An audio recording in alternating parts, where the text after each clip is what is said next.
Hello friends, welcome to computer pro. Friends, आज हम बात करेंगे HTML एंड HTML5 के बारे में, यानी कि what is difference between HTML and HTML5। तो फ्रेंड्स, चलते हैं अपने वीडियो पर। तो इसके लिए हमने आपके लिए कंटेंट तैयार किया है, जो कि मैं आपको डिस्क्रिप्शन में अवेलेबल करवा दूंगा। तो देखिए, पहले तो है difference between HTML and HTML5। Friends, अब यहाँ पे बात आती है कि HTML क्या होता है और HTML5 क्या होता है। पहले ये समझ लेते हैं HTML और HTML5 आया क्यों है, कहाँ पे यूज होता है इसका। फ्रेंड्स, आप लोगों को पता होगा, जो टेक्निकल है जो नॉन टेक्निकल उनको भी मैं बता देता हूँ। अगर बीटेक CS से कर रहे हैं, BCA कर रहे हैं, MCA कर रहे हैं, जो CS से हैं, CS फील्ड से हैं, उनको तो आइडिया होगा ही होगा। जिनको नहीं है मैं उनको भी बता देता हूँ कि HTML और HTML5 है तो एक ही चीज, ये वर्जन का डिफरेंस है, वो वर्जन्स का डिफरेंस हुआ है। बाकी और कुछ ज्यादा डिफरेंस नहीं है। कुछ टैग एक्स्ट्रा इसमें आ गए हैं, कुछ टैग जो HTML में नहीं सपोर्ट करते थे, कुछ चीजें HTML5 में सपोर्ट कर रही हैं, जो कि क्योंकि जब कोई भी चीज का जब नया वर्जन आता है तो उसमें कोई ना कोई जरूर ऐसा चीज होता है कि जो पुराने वर्जन में ही सपोर्ट करता है और नए वर्जन में सपोर्ट करता है। तो फ्रेंड्स, यहाँ पे उसी का डिफरेंस है। तो चलिए हम लोग कंटिन्यू करते हैं। पहले देखते हैं कि HTML होता क्या है। HTML stand for hypertext markup language. आप लोगों ने भी सुना होगा कहीं ना कहीं, अगर जो इस फील्ड से हैं CS उनको पता भी है। तो फ्रेंड, देखते हैं HTML का डेफिनेशन क्या लिखा है। HTML is a markup language, okay, use for creating web pages. Friends, ये एक वर्ड आ गया है, वेब पेजेस। वेब मीन्स, आप लोग वेबसाइट का नाम सुना ही होगा। वेबसाइट यानी कि जो बहुत सारे पेजेस मिलके जब एक वेब बनता है, यानी कि वेबसाइट बनती है, कंप्लीट जब पेज कलेक्ट हो जाते हैं, फाइल बन जाती है, वो जब पब्लिश हो जाती है ऑनलाइन, तो उसको वेबसाइट बोलते हैं। ठीक है फ्रेंड्स, अगर आपसे कोई बोलता है कि वेबसाइट होती क्या है, तो वेबसाइट यानी कलेक्शन ऑफ वेब पेजेस। अब बहुत सारे जब पेजेस हम इकट्ठा कर लेते हैं, फाइल में रख के हम ऑनलाइन रन करा देते हैं, ऑनलाइन गूगल पर रन करा देते हैं, तो एक वेबसाइट हो जाती है। ठीक है, तो जो वेबसाइट बनती है, उसको वेबसाइट बनाने के लिए, यानी कि उसमें जो पेजेस होते हैं, पेजेस में कोड करने के लिए हमें किसकी रिक्वायरमेंट होती है। पहले तो HTML की, क्योंकि वेबसाइट बनाने में बहुत सारी लैंग्वेजेस का यूज होता है। HTML हो गया, CSS हो गया, JS हो गया, PHP हो गया, MySQL हो गया, मतलब बहुत सारी चीजें, बात तो अलग की है। बट अभी हमारे पास HTML है, तो ये HTML का यूज किस लिए करते हैं, वेबसाइट बनाने के लिए। ठीक है फ्रेंड्स, तो पहला हमारा क्लियर हो गया, HTML is a markup language. HTML एक मार्कअप लैंग्वेज है। यूज फॉर किस लिए यूज होता है, वेबसाइट के वेब पेजेस के क्रिएट करने के लिए। ठीक है, फिर इसमें है, फिर देखते हैं, with HTML you can create your own website, यानी आप अपनी वेबसाइट को खुद से भी क्रिएट कर सकते हैं। अगर आपको थोड़ी सी स्किल्स है प्रोग्रामिंग लैंग्वेज की, अगर नहीं है तो आप हमारी पिछली वीडियो में बहुत सीरीज बनी हुई है, उनमें आप प्लेलिस्ट चेक करिए, उसमें मैंने स्टार्टिंग से बताया है कि प्रोग्रामिंग कैसे की जाती है। तो फ्रेंड्स, आई होप कि आप लोगों को समझ में आया होगा कि HTML क्या होता है, HTML का यूज क्यों होता है। ठीक है फ्रेंड्स, अब देखते हैं HTML5, क्योंकि हम लोग पढ़ रहे हैं कि difference between HTML and HTML5, यानी HTML और HTML5 में क्या डिफरेंस है। देखिए HTML5 में क्या कह रहा है, HTML5 is the latest and most enhanced version of the HTML, यानी कि HTML का एक लेटेस्ट वर्जन है जो कि इससे काफी एक्स्ट्रा है। जैसे आप लोग पुराना फोन चलाते हैं, अगर साल 1.5 साल के बाद, 6 महीने में, कुछ टाइम के बाद नया वर्जन आ जाता है, तो आप लोग पुराने और नए में जब कंपेयर करेंगे तो बहुत सारी चीजें ऐसी होती है जो कि पुराने नहीं सपोर्ट करते, नए सपोर्ट करते। जैसे लाइव एग्जांपल देखेंगे, आज के डेट में 4G, सॉरी 5G आ चुका है, जो कि 4G अब जाने ही वाला है। जैसे कि हम लोग पहले क्या होता था, 2G 3G होता था, 2G बाद 3G आया, तो 3G बाद 4G आया, 4G बाद 5G आ गया।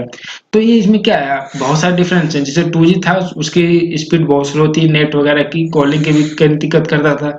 3G है, उससे थोड़ा फास्ट हुआ, 4G है, उससे भी फास्ट हुआ, 5G हो गया, मतलब उससे भी फास्ट हो गया। यही होता है, जब हमारे कुछ एक्स्ट्रा वर्जन है, फीचर्स जब ऐड होते हैं, वो उसी के एक इनहेंस वर्जन बन जाता है। ठीक है, लेटेस्ट वर्जन बन जाता है। ठीक है, तो HTML5 को क्या कह रहा है, HTML5 is the latest and most enhance version of the HTML। Technically HTML is not a programming language. ध्यान दीजिएगा, HTML is not a programming language, ये एक मार्कअप लैंग्वेज है। ठीक है, मार्कअप लैंग्वेज क्या, मैं अभी उसको डिस्कस करूंगा नीचे, बट HTML को आप कभी भी प्रोग्रामिंग लैंग्वेज नहीं बोलिएगा। स्क्रिप्टिंग लैंग्वेज हम बोल सकते, स्क्रिप्टिंग लैंग्वेज भी नहीं बोलेंगे इसको। स्क्रिप्टिंग लैंग्वेज तो जावास्क्रिप्ट के लिए हो गया, बट इसको क्या बोलेंगे, केवल markup language. HTML is a markup language, not programming language and not scripting language, okay, but rather than A markup language. इसको HTML को क्या बोलते हैं, मार्कअप लैंग्वेज बोलते हैं। कभी भी आप HTML को प्रोग्रामिंग लैंग्वेज या स्क्रिप्टिंग लैंग्वेज नहीं बोलना है, आपको क्या बोलना है, HTML is a markup language. Okay, ठीक है। अब ये है हमारे HTML, यानी HTML और HTML5 में डिफरेंस आपको आइडिया लग गया थोड़ा बहुत, बट मैं अभी इसको ब्रीफली भी जाऊंगा, आप वीडियो को कंटिन्यू रखिएगा। तो HTML और HTML5 में क्या वर्जन्स का डिफरेंस है, यानी कि HTML पुराना है और HTML5 नया है। नया उसमें कुछ एक्स्ट्रा वर्जन है, फीचर्स ऐड हुए, इसलिए HTML और HTML5 का डिफरेंस हो गया। अभी वो क्या हुआ है, क्या क्यों दिक्कत होती है HTML और HTML5 में कोडिंग करने में, अभी वो भी हम आगे देखेंगे प्रैक्टिकली भी। तो फ्रेंड्स अब देखते हैं मार्कअप लैंग्वेज, क्योंकि हम लोग अभी पढ़े हैं कि HTML is a markup language. तो हमें ये भी जानना जरूरी है कि मार्कअप लैंग्वेज होता क्या है। प्रोग्रामिंग लैंग्वेज आपको idea, C++, Java, PHP, Python, R language, ये सब हमारे पास क्या है, प्रोग्रामिंग लैंग्वेजेज हैं। But HTML is a markup language, HTML not is a programming language. Okay, ये markup language is the computer language. Markup language भी एक कंप्यूटर लैंग्वेज होती है, that use tag to define elements, यानी कि जो markup language होती है ये भी कंप्यूटर की लैंग्वेज है। प्रोग्रामिंग लैंग्वेज भी कंप्यूटर की लैंग्वेज है, बट वो अलग चीज है। और एक कंप्यूटर जो मार्कअप लैंग्वेज है ये अलग है, ये भी एक कंप्यूटर की लैंग्वेज है। That use tag for define element with in a document, है कि इसका डॉक्यूमेंट बनता है जो कि जिनमें भी जितने भी एलिमेंट डिक्लेयर होते हैं वो एक टैग के अंदर होते हैं। एक एलिमेंट जो भी डिफाइन होता है वो किसी न किसी टैग के अंदर रहेगा, यानी कि एंगल ब्रैकेट के टैग के अंदर रहेगा। अगर आपको हेड बनाना तो हेड एक एलिमेंट बनेगा जो कि एंगल ब्रैकेट के अंदर होगा। बॉडी बनानी है तो भी एंगल ब्रैकेट के अंदर होगा। आपको हेडिंग बनाना है तो वो भी एंगल ब्रैकेट के अंदर होगा। यानी कि मार्कअप लैंग्वेज में जितने भी कोड होते हैं वो एंगल ब्रैकेट के अंदर ही होते हैं। ठीक है, टू डिफाइन एलिमेंट्स, यानी कि जो मार्कअप लैंग्वेज होती है ये भी कंप्यूटर की लैंग्वेज है। प्रोग्रामिंग लैंग्वेज भी कंप्यूटर की लैंग्वेज है, बट वो अलग चीज है। और एक कंप्यूटर जो मार्कअप लैंग्वेज है अलग है, ये भी एक कंप्यूटर की लैंग्वेज है।